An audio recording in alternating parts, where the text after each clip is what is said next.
कल्पना कीजिए एक छोटे से शहर की उन शांत धूल भरी गलियों की जहां दो साइकिलें हमेशा साथ साथ चलती थी, देव और अर्जुन। ये सिर्फ दो नाम नहीं थे, बल्कि कॉलेज के गलियारों में ये दोस्ती का एक मुहावरा बन चुके थे। अगर अर्जुन के पास फीस के पैसे कम पड़ते तो देव अपनी गुल्लक तोड़कर उसके हाथ में रख देता था, और अगर देव छुट्टी पर होता तो अर्जुन उसके सारे नोट्स तैयार करता था। उनकी दोस्ती इस बात पर निर्भर नहीं थी कि कौन किसके लिए कितना करता है, बल्कि इस बात पर थी कि दोनों एक दूसरे के लिए हमेशा मौजूद रहते थे, खुशी खुशी।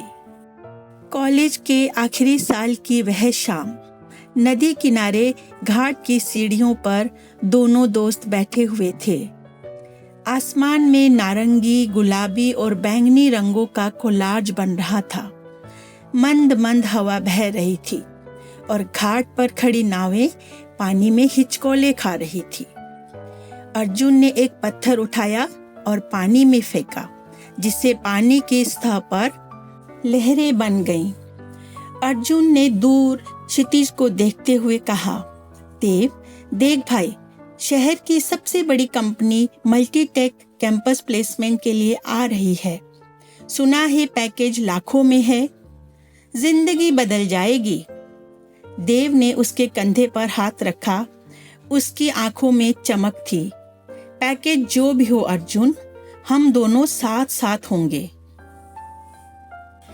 अगर एक को मिली और दूसरे को नहीं तो वे जीत अधूरी होगी।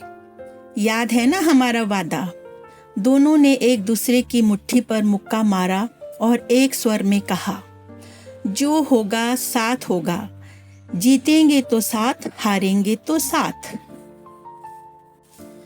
कॉलेज के अंतिम दिनों का माहौल बिल्कुल अलग था। कॉलेज का पुस्तकालय अब उनके लिए किसी मंदिर से कम नहीं था। मेज पर रखी चाय की ठंडी हो चुकी प्यालियां उनकी रातों की नींद के अभाव और गहन अध्ययन की मूक गवाह थी। दोनों रात भर जागकर कॉरपोरेट के कठिन सवालों और एचआर के संभावित पैतरों की तैयारियां करते थे। देव जहां अपनी तार्किक क्षमता यानी कि लॉजिक स्किल और कोडिंग पर जोर दे रहा था, वहीं अर्जुन ने अपनी संचार कला यानी कि कम्युनिकेशन स्किल्स और नेतृत्व क्षमता को पूरी लगन से निखारा था। लाइब्रेरी की बड़ी पुरानी लकड़ी की खिड़कियों से धूप छनकर आ रही थी।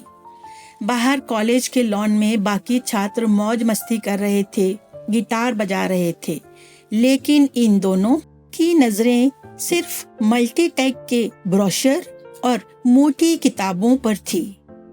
वे एक दूसरे से मॉक इंटरव्यू लेते थे।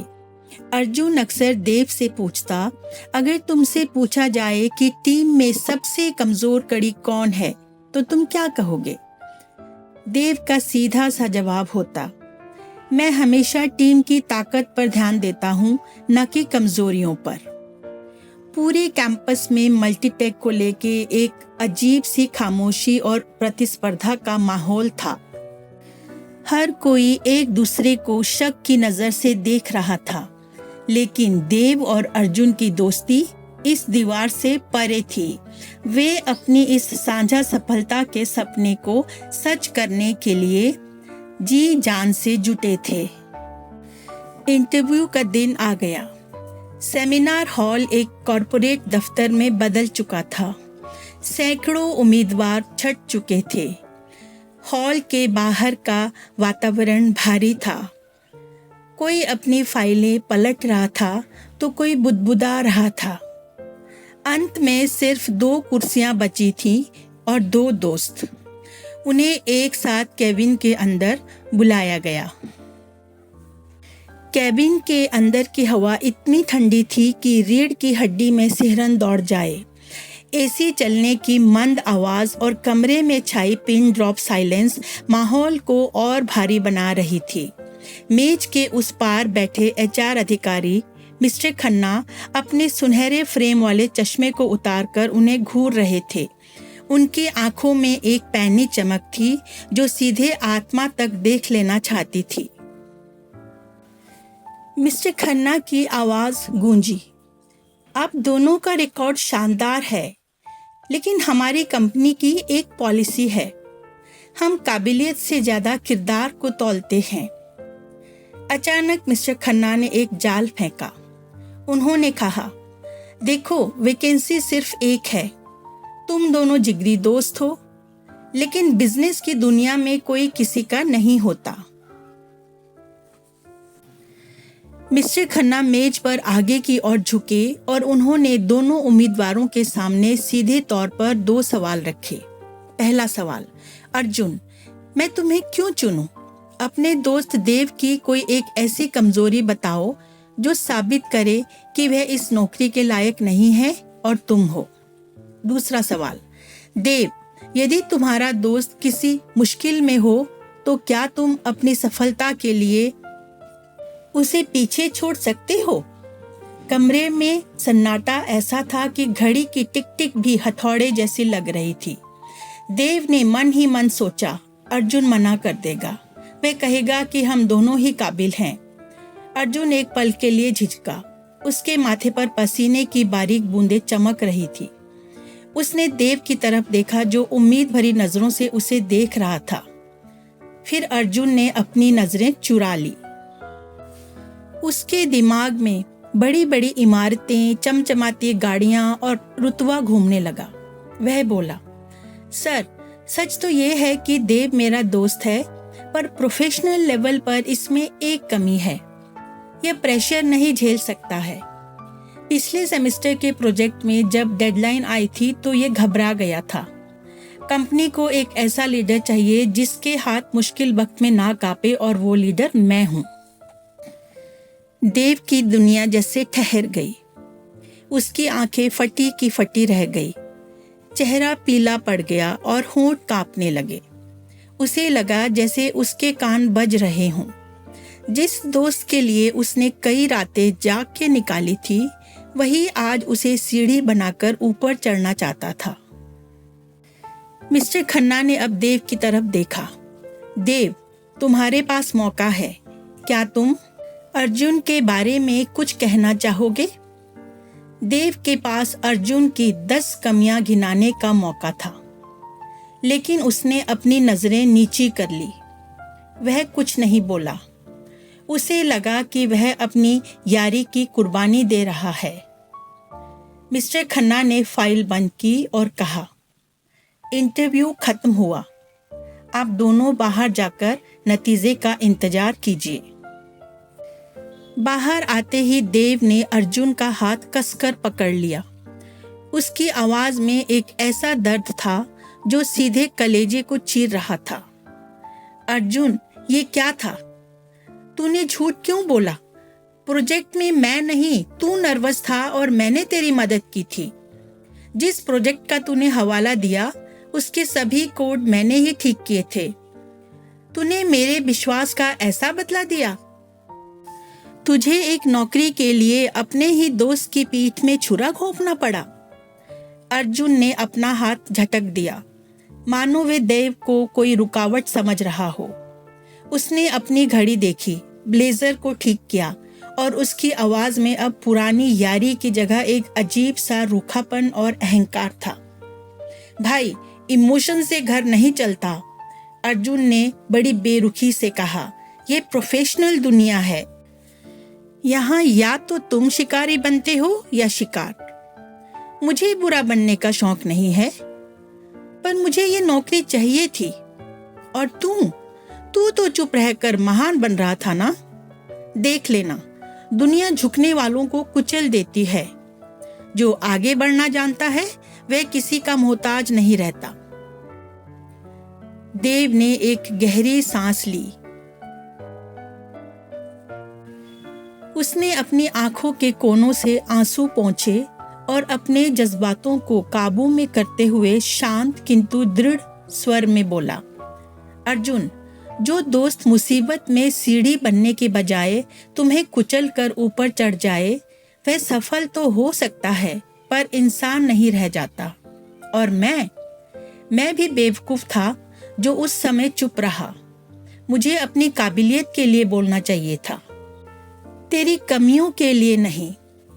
लेकिन आज तुम्हारी इस हरकत ने मुझे बता दिया कि दोस्ती और दगा के बीच की दीवार कितनी गहरी है। तभी नोटिस बोर्ड पर एक कागज चिपकाया गया। भारी भीड़ लग गई। अर्जुन सबसे आगे भागा। उसे पूरा यकीन था कि उसका नाम होगा, लेकिन जैसे ही उसने लिस्ट देखी, उसके चेहरे का रंग उड़ गया। लिस्ट में किसी का नाम नहीं था। नीचे बड़े अक्षरों में एक नोट लिखा था, हमें स्किल्स वाले लोग बहुत मिले पर इंसानियत वाले नहीं।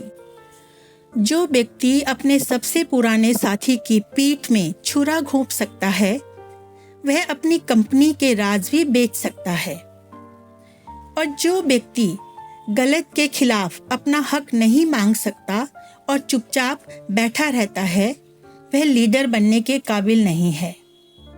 हमें टीम प्लेयर चाहिए, धोखेबाज या दब्बू लोग नहीं। पूरा कैंपस सन्न था। अर्जुन की गर्दन शर्म से झुक गई। देव को अपनी गलती समझ आ गई थी। दोस्ती निभाने का मतलब खुद को मिटाना नहीं, बल्कि सच्चाई के साथ खड़ा होना है। 2 साल बीत गए।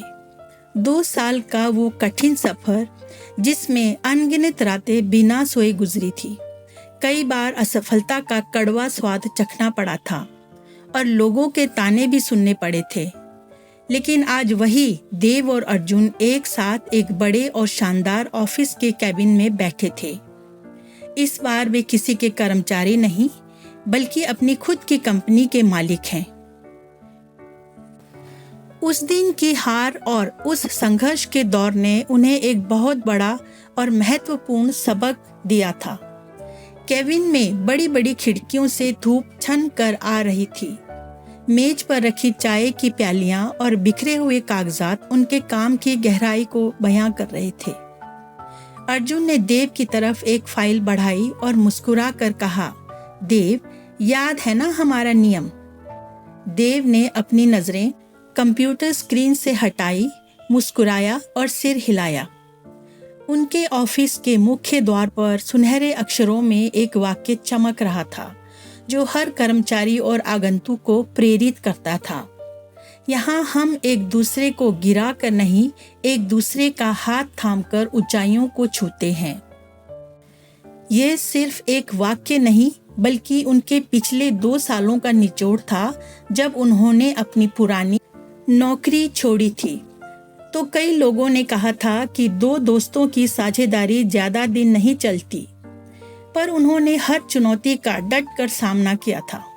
जब एक बड़ा प्रोजेक्ट फेल हुआ था और वे आर्थिक तंगी से जूझ रहे थे, तब भी उन्होंने एक दूसरे का मनोबल बढ़ाया था, ना कि एक दूसरे पर दोष मढ़ा था। आज उनकी कंपनी में 50 से अधिक कर्मचारी काम करते हैं और वे इसी विश्वास के साथ काम करते हैं। अर्जुन ने आगे कहा, हम आज जो कुछ भी हैं, इसी अटूट विश्वास की बदौलत हैं। कोई भी बड़ा लक्ष्य अकेले नहीं पाया जा सकता। सही टीम और एक दूसरे के सहयोग से ही ऊंचाइयां छुई जाती हैं। देव ने फाइल पर हस्ताक्षर करते हुए कहा, बिल्कुल सही कहा अर्जुन, यह जीत सिर्फ हमारी नहीं, बल्कि हम सब की है। तो दोस्तों, याद रखना, जिंदगी में जब भी कोई मुश्किल आए, तो ना तो किसी की पीठ में छुरा घोंपना और ना ही खुद को किसी का पायदान बनने देना, क्योंकि असली जीत वही है जो सबको साथ लेकर चले, जहां हर कदम पर विश्वास और सहयोग का हाथ हो। तो ये थी आज की कहानी। मिलते हैं अगली कहानी में। तब तक के लिए नमस्कार।